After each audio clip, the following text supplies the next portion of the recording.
साथीहरु यो इन्टिग्रललाई ध्यान दिएर हेर्नुस् त हामीले इन्टिग्रेट गर्नुपर्ने छ 1/1 +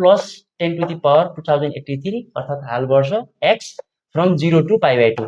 हेर्दाखेरि यो इन्टिग्रल अलिकति जटिल र इम्पोसिबल देखिन्छ तर वास्तवमा यो त्यति साह्रो जटिल त्यति साह्रो कम्प्लेक्स पनि छैन एउटा हामीले सिम्पल डेफिनेट इन्टिग्रेसनको एउटा प्रोपर्टीबाट यसलाई इजिली सल्भ गर्न सक्छौं यसको सोलुसन हेर्नुभन्दा अगाडि तपाईले भिडियोलाई पज गरेर ट्राई गर्ने कोसिस गर्नु होला र कमेन्ट गर्नु होला तपाईले गर्न सक्नुभयो कि हैन लेट्स बिगिन साथीहरु फर्स्ट अफ अल मैले यसलाई आई लेट गरेको छु र यसलाई म इक्वेसन 1 लेट गर्छु र साथीहरु हामीले डेफिनेट इन्टिग्रेसन पढ्दाखेरि एउटा प्रोपर्टी पढ्छौं त्यसलाई हामी किङ्स प्रोपर्टी पनि भन्छौं किङ्स प्रोपर्टी र यो प्रोपर्टीले के भन्छ भने कुनै पनि फंक्सनको इन्टिग्रेसन हामीले 0 देखि लिएर कुनै एउटा लिमिट a भन्ने लिमिटमा इन्टिग्रेसन गरिरहेछौं भने यो एक्ज्याक्टली इक्वल हुन्छ 0 देखि a f र त्यो भेरिएबल x को सट्टामा हामीले a - x राख्यौं भने यी दुईटाको इन्टिग्रेसन सेम हुन्छ अर्थात यही प्रोपर्टीलाई हामीले यहाँनेरि अप्लाई गर्ने हो भने यहाँ हेर्न सक्नुहुन्छ साथीहरु I = 0 to π/2 1/1 plus 10 to the power 2083 π/2 minus x dx साथीहरु हामीलाई थाहा छ 10 π/2 minus x भनेको cot x हो त्यसैले मैले यसलाई फर्दर यसरी लेख्न सक्छु 0 देखि π/2 1/1 plus cot to the power 2083 x र यतापटि dx र साथीहरु हामीलाई थाहा छ cot x भनेको 1/10x हो अर्थात मैले यसलाई 1 plus 1/10 to the power 2083 x लेख्न मिल्छ यतापटि dx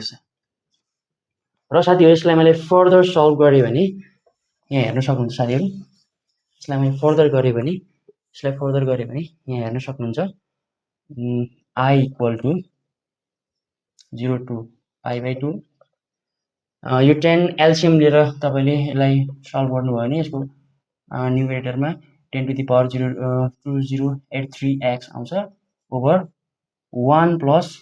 10 to the power 2083 आउँछ सिम्पल एलसीएम लिएर सिम्पल तपाईले यो पाउनुहुनेछ र यसलाई मैले इक्वेसन 2 लेट गर्छु अब साथीहरु यहाँबाट हाम्रो काम एकदमै इजी हुन्छ यी दुईटा इक्वेसनलाई एडिङ 1 and 2 गर्नुभयो भने यतापटि पाउनुहुन्छ तपाईले 2i र यतापटि पाउनुहुन्छ साथीहरु दुईटैमा इन्टिग्रेसन सेम छ त्यही भएर हामीले के लेख्न सक्छौं भन्दाखेरि फर्स्ट टर्मलाई यसलाई 1 plus 10 to the power 2083x plus second भनेको यो integral 10 to the power 2083x over 1 plus 10 to the power 2083x र dx अब साथीहरु तपाईले यहाँ नोटिस गरिसक्नु भयो होला हाम्रो रिजल्ट एकदमै ब्युटीफुल आउनेछ यहाँ तपाईले एलसीएम लिनु भयो भने 1 plus 10 to the power 2083x आउँछ र माथि पनि 1 plus 10 to the power 2083x आउँछ यहाँ हेर्नुस् त एकदमै हाम्रो एकदमै इजी स्टेपमा आइपुग्यौं एकदमै कम्प्लिकेट इन्टिग्रललाई हामीले एकदमै इजी इन्टिग्रलमा कन्भर्ट गर्यौं र हेर्न सक्नुहुन्छ साथीहरु अब यहाँ हेर्नु भयो भने तपाईले पाउनुहुनेछ 2i = 1 को integration with respect to x भनेको x हुन्छ लिमिट हामीले यहाँ 0 देखि π/2 सम्म राख्नु पर्ने छ यतापटि 2i =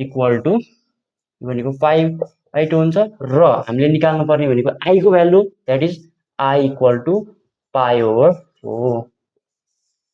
इजी छ है साथीहरु र यस्तै प्रकारका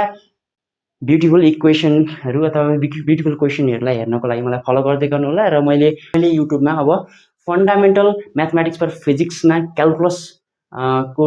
बेसिक भिडियोहरु अपलोड गर्ने छु मलाई युट्युबमा फलो गर्नु होला र भिडियोलाई हेरेर कमेन्ट गर्नु होला